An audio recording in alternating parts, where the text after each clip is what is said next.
Hey guys, teacher Amber here. So today let's talk about Mock B. So remember, you need to be prepared for both Mock A and Mock B, and congratulations if you've made it that far. Woohoo!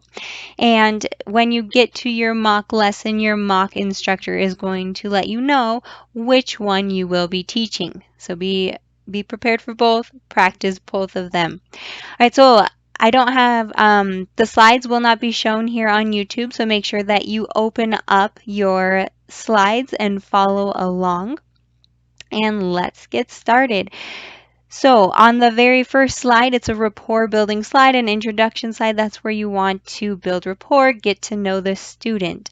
So you might ask some questions like, well, this is where you'll introduce yourself. My name is Teacher Amber.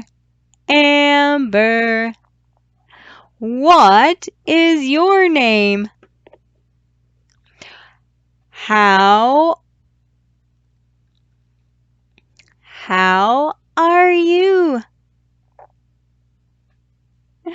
How old are you?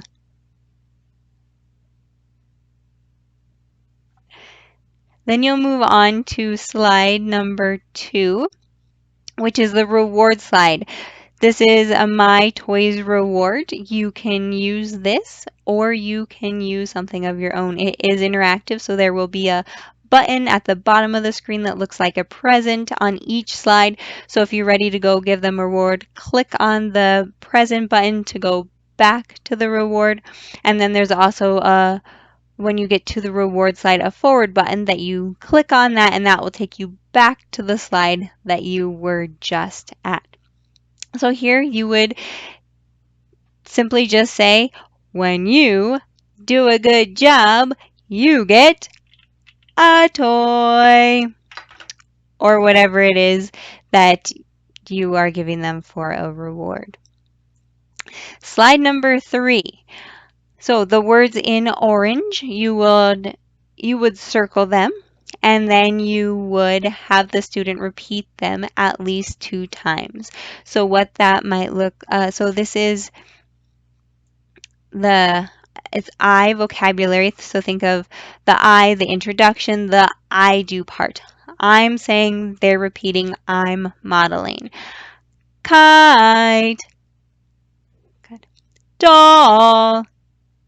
So each of those you'd want them to repeat at least 2 times, and then they can also repeat the sentence as well. I fly my kite. This is my doll. And so again, remember things to keep in mind. If there's mispronunciation, correct them.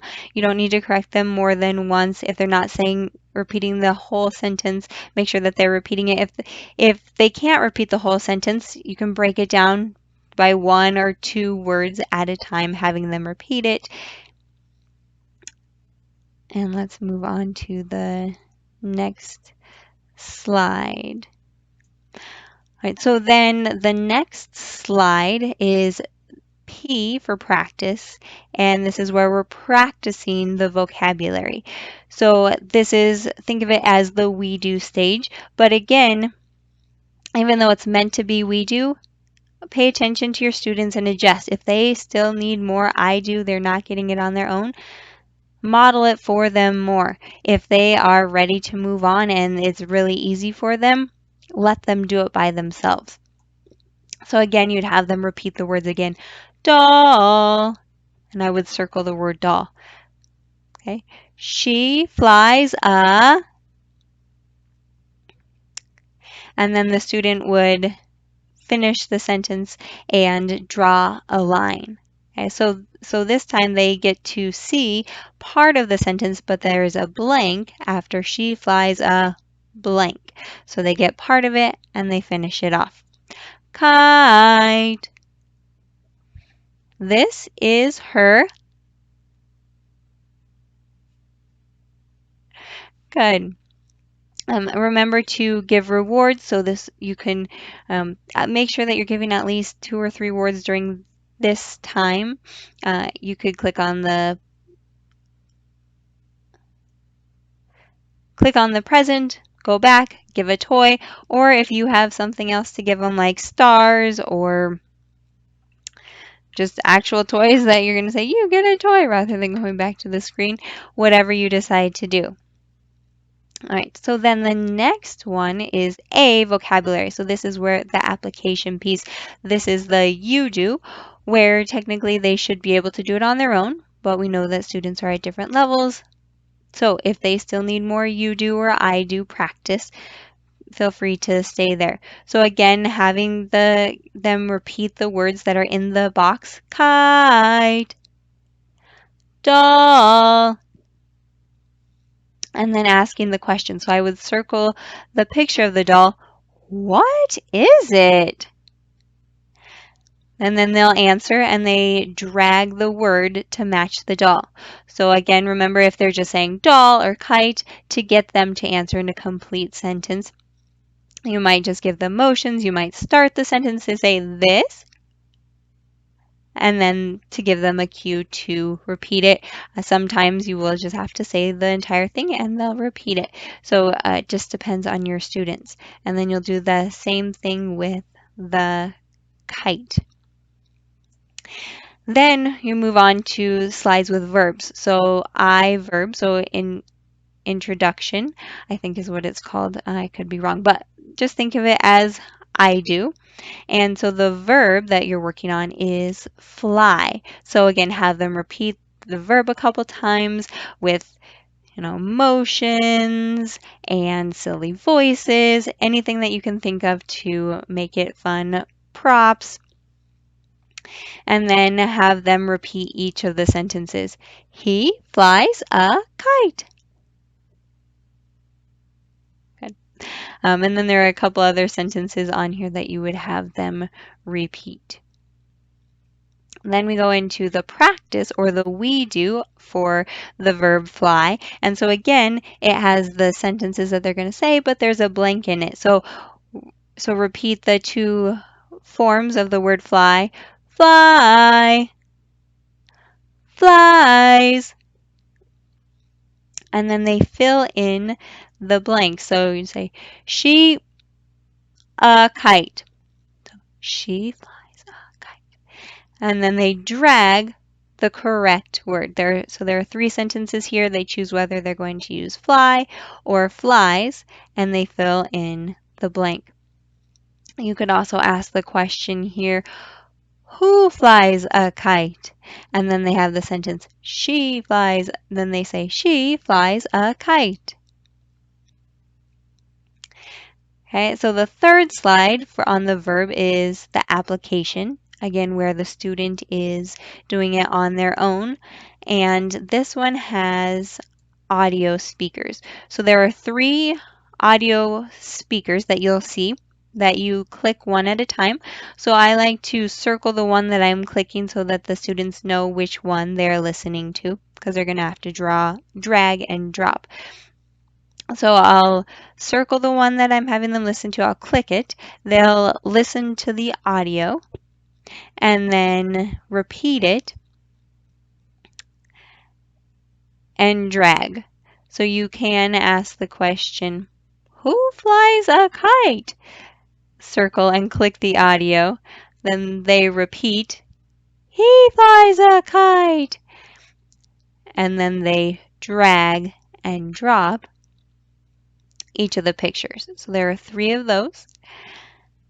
And then we move on to sentence frame.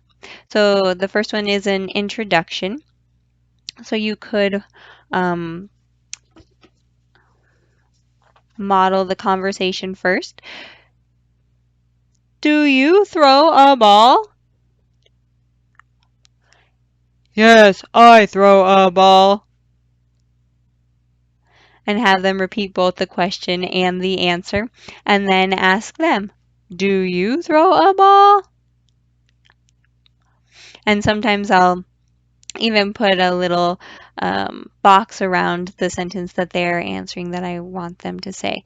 And then again, there's the other question. So I sometimes draw a box around the question so that they can see the question that I'm asking them and wanting them to repeat. Do you swing on a swing? Yes, I swing on a swing. It's actually, no, I don't swing on a swing. And then I would ask them, do you swing on a swing?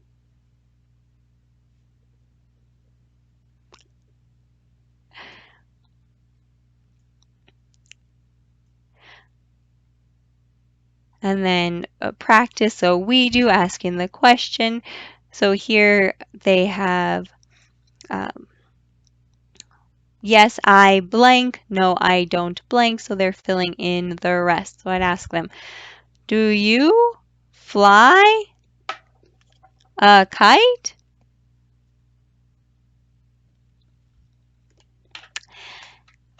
And so I would circle, so there are 3 kids here, I would circle which one I'm asking of. And so if I've circled the one with the kite, then they would say, yes, I fly a kite. If I circle the one with the ball, do you fly a kite? No, I do not fly a kite.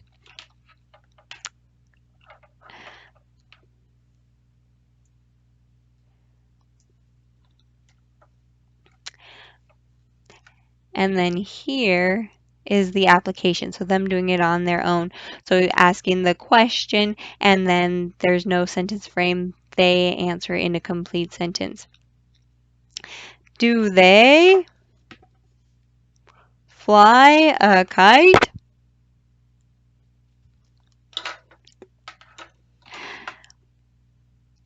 Do they swing on a swing?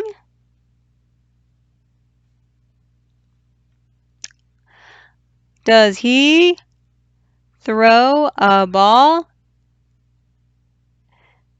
And then they would answer in complete sentences with correct pronunciation. If not, then you just correct them. And then the next slide is an extension slide, so free talk.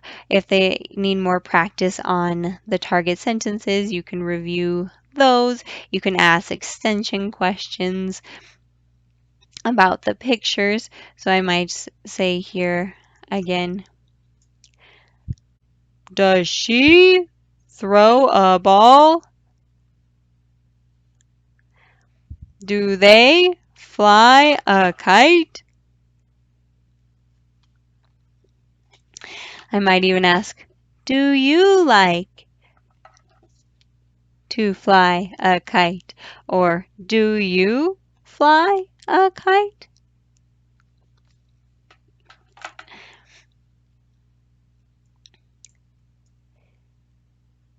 And then the last slide is the goodbye slide. You could simply just say goodbye. You could count the rewards of whatever they have. So if you were giving toys, then you can count 1, 2. How many toys do you have? Okay. So if you're needing more time, if you've gone a little bit faster than you wanted, you could always add that on the end, counting the stars, saying, I'll see you later. And you can have the student repeat that as well. So good luck with this. I'm rooting for you. Reach out if you have any questions. I'm happy to help. I'll see you next time. Bye.